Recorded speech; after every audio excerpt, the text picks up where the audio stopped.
આગળ વાત કરીએ તો જૂનાગઢ મહાનગરપાલિકાની ચૂંટણીમાં મોટો ધડાકો થયો છે। કોંગ્રેસના 9 ઉમેદવારે ફોર્મ પરત ખેંચી લીધા છે। આ સ્થિતિના કારણે નગરપાલિકાના વોર્ડ નંબર 14 અને વોર્ડ નંબર 3માં ભાજપ બિનહરીફ જાહેર થયું છે। વોર્ડ નંબર 12ના કોંગ્રેસના ઉમેદવાર દિલીપ ગલે ભાજપના સમર્થનમાં ફોર્મ પરત ખેંચી લીધું।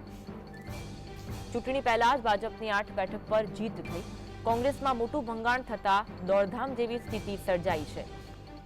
તો સ્થાનિક સ્વરાજની ચૂંટણી પહેલા જ આ સ્થિતિ જોવા મળી રહી છે। કમલેશભાઈ મીરાણી અને સમગ્ર ટીમે કોંગ્રેસના ઉમેદવારો સાથે સંપર્ક સાધતા એ લોકોએ અમને ટેકો જાહેર કરેલ છે। વોર્ડ નંબર 3 અને વોર્ડ નંબર 14 આ 8 કોંગ્રેસના ઉમેદવારે પોતાના નામાંકન પાછા ખેંચી લીધા છે અને પોતાના ફોર્મ પાછા ખેંચી લીધા છે।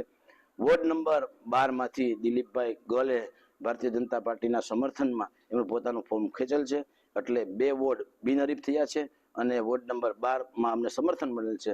સમગ્ર ભારતીય જનતા પાર્ટીમાં અત્યારે ઉત્સાહનો માહોલ છે। આજ અંગે વધુ વાત કરીશું। સમતા હિરેન ફોનલાઈન પર જોડાયા છે। હિરેન, સ્થાનિક સ્વરાજની ચૂંટણી પહેલા જ જૂનાગઢ મહાનગરપાલિકામાં જ ભાજપની 8 બેઠક પર જીત થઈ છે, વિગત જણાવશો?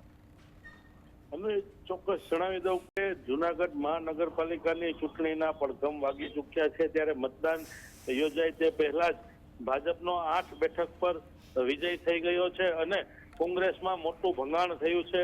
કોંગ્રેસના કુલ 9 ઉમેદવારોએ પોતાની ઉમેદવારી પત્ર પરત ખેંચી લેતા સમગ્ર માહોલ છે તે ગરમાઈ ગયો છે અને હાલ જે કહી શકાય કે કોંગ્રેસ હવે ડેમેજ કંટ્રોલ કરવાની તૈયારીમાં લાગી ગયું છે, કેમ કે હજુ પણ આવતીકાલે ફોર્મ પરત ખેંચવાનો દિવસ છે, ત્યારે વધુ ફોર્મ પરત ન ખેંચાય તે માટે કોંગ્રેસે અત્યારથી ડેમેજ કંટ્રોલની તજવીજ છે તે શરૂ કરી દીધી છે। જી, આભાર માહિતી આપવા માટે।